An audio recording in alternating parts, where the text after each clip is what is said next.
Okay, I'm envious of this. As I said, I love this so much. Options, okay? I think you should plant around this. It's just about how tricky you want to get and how high maintenance you want it to be.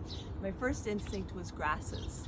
So you carve out a shape, right? Like basically not a neat little oval, but like a kidney bean or something around the base. And then you plant grasses all around. So it's like in a pasture or something, in a meadow. The other way you could go, and it's totally crazy, is you could try to coordinate with the colors. So you have the yellows, the reds, the blues, and the whites. And that would also be fun, and grasses. So those are two different ways you could go. The first one is a lot less maintenance. But I mean, I think you want, I would want to cover this, no offense, right? But like, how amazing is this guy, you know? Gotcha. Okay, so something like this. Yep.